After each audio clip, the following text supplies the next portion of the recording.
ได้นะคะหรือว่าถ้าไม่สะดวกเนี่ยก็จะรอฟังเป็นรายการ Asia Calling ประจำสัปดาห์ก็ได้นะคะซึ่ง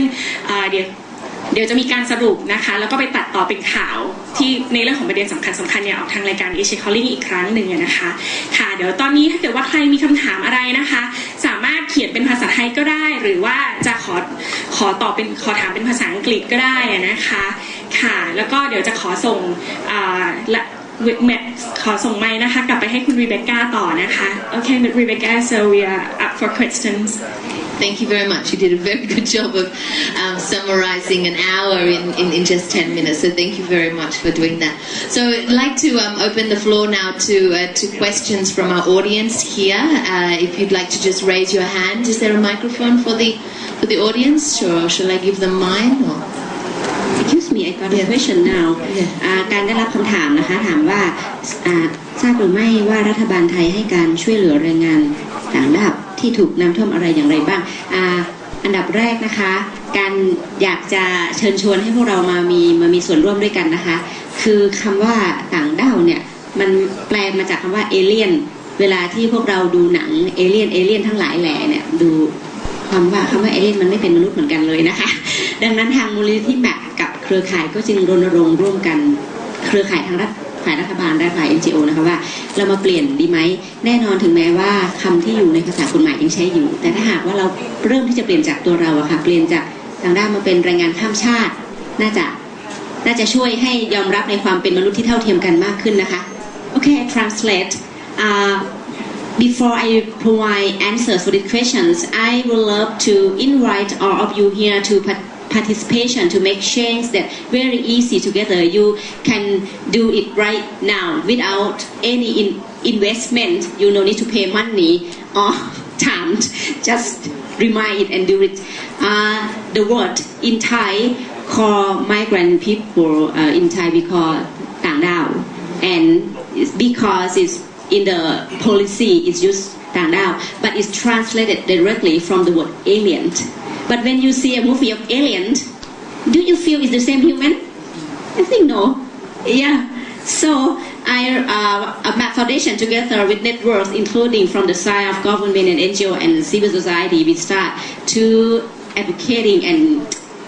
very happy if you can say แรงงานข้ามชาติ A different word. Yes. Okay. Is there any questions from the audience? Excuse me, I haven't provided answer this yet. Okay, one more minute. Let me open the floor first because we've been talking a lot. So I'd like to hear from the audience, and then we'll have a time to discuss more. So any questions from the audience? But just raise your hand, and I can give you the microphone. I have one question here in my hand, and because it's in Thai, I'm going to translate it into English. Sure. So this person would like to know about the ASEAN community, about entering ASEAN community, whether it's gonna affect the travel in and out of the migrant workers, whether it's going to be more freedom, more free for them to travel around. Would there be any problems, or should there be some preparation for that, for people crossing the borders or within the countries? Within ASEAN? Yes. Okay. Do you want to answer that, Peter? Yes. Should it be freer? Yes. Basically, this question is asking whether there will be problems or should there be some preparations because we are going to enter into the ASEAN community, and with the problems right now, say people still have some things, some concepts about migrant workers. So in the future, when we actually enter into the ASEAN community, will there be problems, or should there be some preparations that we have to do starting from now or something to prepare ourselves for that? I think if you travel in terms of you want to work overseas, like if you want to work to Malaysia or Singapore or Philippines or Brunei, I think, of course, you have to make a lot of preparation. And for migrant labor, formal migrant labor, or migrant labor who work in the formal sector, the situation is much better because their education is much higher, and the regulation in the receiving countries, in Malaysia, in Singapore, for formal workers are much better regulated. But for informal workers, like for domestic workers, some countries still do not have the regulation. Singapore has regulation dedicated for informal or for domestic workers. And Malaysia, after the agreement, after the negotiation that takes months, finally agreed to provide 1 day off per week, and passport could be held by the migrant. And preparation, of course, yes, because for country like Indonesia, for instance, and maybe Thailand, English is not our familiar language. We were colonized by the Dutch, but even Dutch is not our familiar language. Our familiar language is Indonesia and our local language. But in Malaysia, in Singapore, in many countries, English, Hong Kong, Taiwan, English is a must. Then the problem of communication arises. Even in Saudi Arabia, English is a bit easier because it's in Latin, the alphabet. But if you go to Saudi Arabia, the alphabet is completely different. So you have to learn the language and the writing. So that's why communication in Saudi Arabia is a big problem. So that's why now, preparing for migration, a healthy migration, the government of Indonesia is putting more hours of training. Before, it's 21 days of training before the migrant could get certificate, could complete the training and get certificate, but now it's 30 days. Because we know that language, even in Malaysia, is very important. Even though we speak the same Malay language as in Malaysia, but many terms are in English. Can you learn a language in 30 days then? Well, at least basic language like good morning, basic language for the elementary Finnish people, like what are you cooking today, and those kind of very basic means of communication. And embassies, word of embassies, our general consular, those things, ambassador, telephone numbers, how to use telephone numbers, those things. Not in 30 days, but providing for just basic communication, we think it's okay. I agree for Saudi Arabia, it needs to be longer, but right now we are in the situation of banning with Saudi Arabia, so we are still figuring out what kind of language training which suits best in the very short term. So I think preparation is a must, because, and the third thing is I have to mention is that preparation, so that the girl who wants to leave the country knows the law of the receiving countries, the habit. In Saudi Arabia, the law doesn't recognize women as workers. The law doesn't recognize informal sector as regulated. And Islamic law is very hard on certain things, like if you kill someone, then you got killed, you are death penalty. So the workers have to know that. They have to know the culture, the language, the habit, not just how to cook Arabian meal,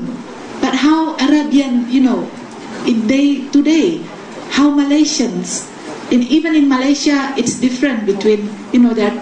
three different ethnics in Malaysia who, of course, different as well. So, in order to make the workers understand that in this country you will face this kind of situation, then you have to be careful. In this country you will face this kind, then don't do this, don't do that. I think it's very much important, as well as the knowing how to speak, so that you can anticipate not doing this, not doing that, or if you do that, you know how to do it. It is very, very, very important. If you go to a country where different habit and cultural than you, I think I agree that preparation is a must. Yes, thank you. ค่ะ ก็ในส่วนของคำถามที่ถามไปนะคะ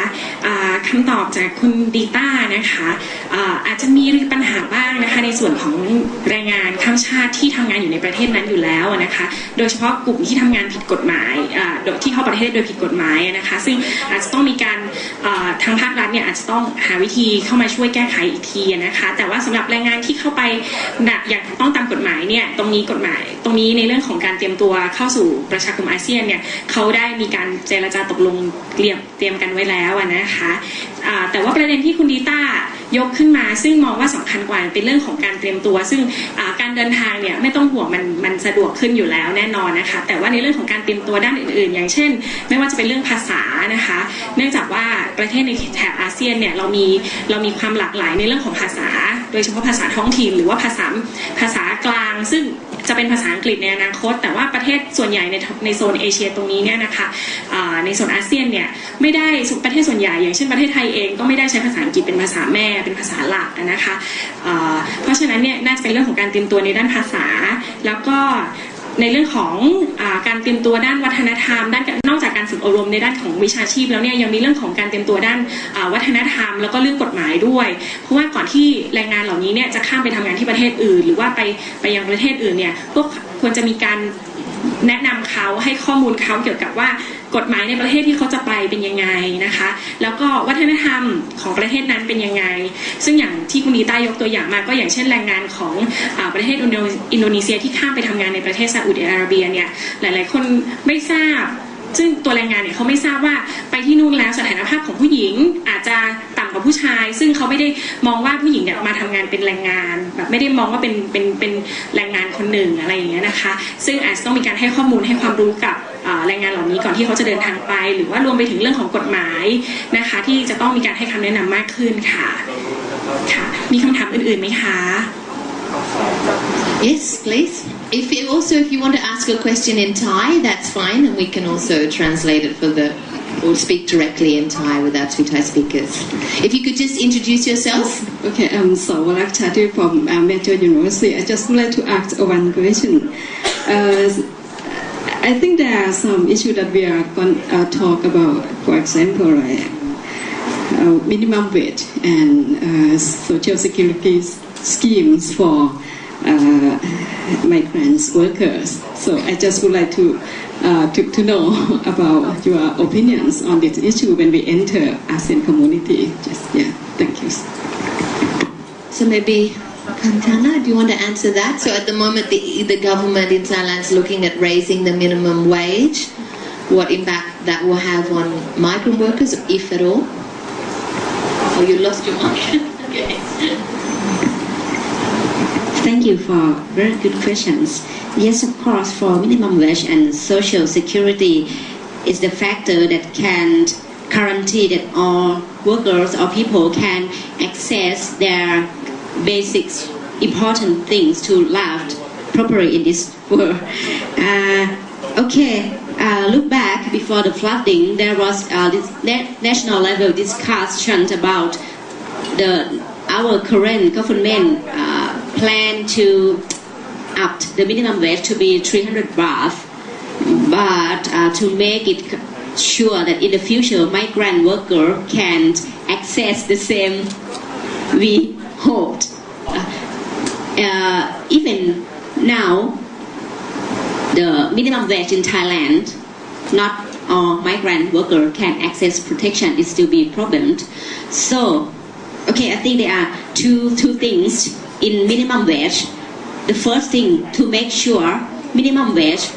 cover all worker regardless of status of migrant worker or legal or illegal, because in Thai labor law proof it says that all worker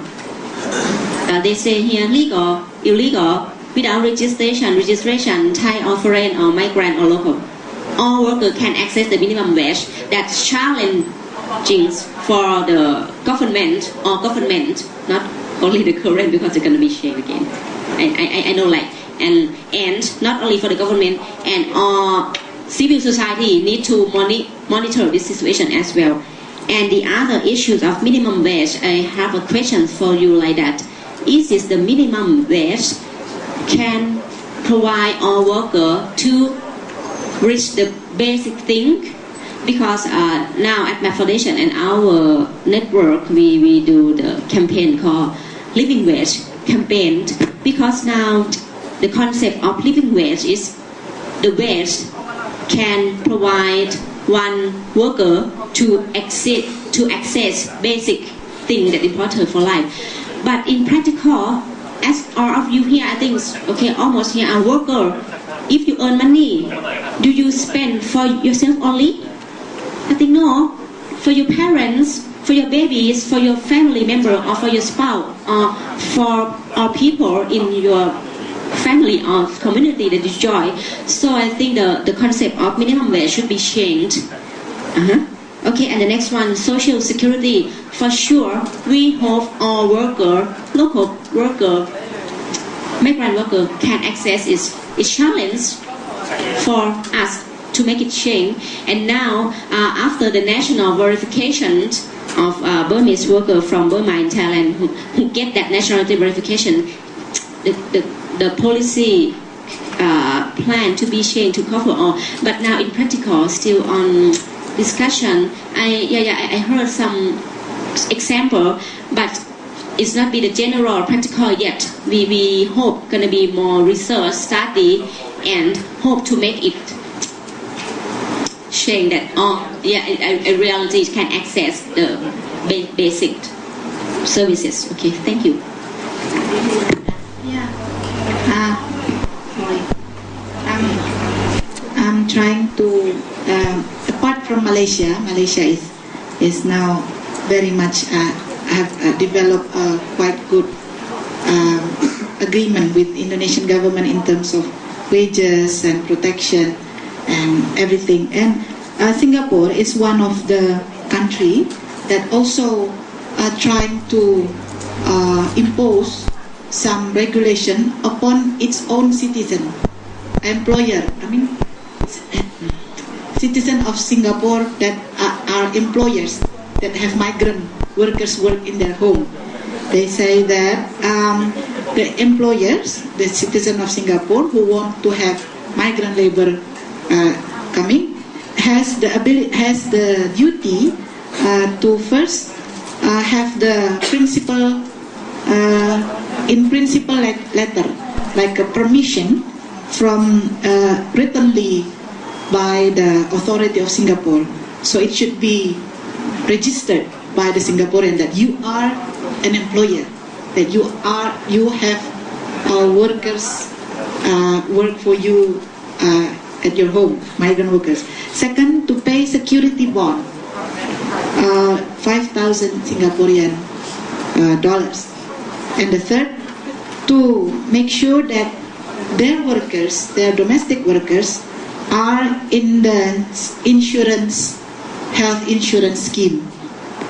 So it's a regulation coming by the Singaporean authority towards their citizen. So it's good. It's then make sure that the state, the government, in the receiving countries also taking care of the workers who come there. So it's a double protection, double government protection. It's just an information, because Thailand is a receiving country as well, and we are the sending countries. But we don't send to Thailand. It's not. To Brunei, but I don't know why not to Thailand. It's good not to Thailand because there is flood. But our workers in Libya, we have workers everywhere. Indonesian migrant workers in Libya, in Syria, and in Egypt fly back, not because of the flood, but because of the revolution in Saudi Arabia. So you have the Burmese have suffer flood in Thailand, and we suffer revolution in Libya and Syria, and then they go back. Already? I would like to add something not about the Indonesian migrants in Thailand, but I think according to Dr. Surin Pisuwan, the ASEAN Secretary, he said that in down south it's more convenient for the Malay I mean Malay people to come from Malaysia, Indonesia, and most of the work they would like, I mean, to work. It could be hospitality.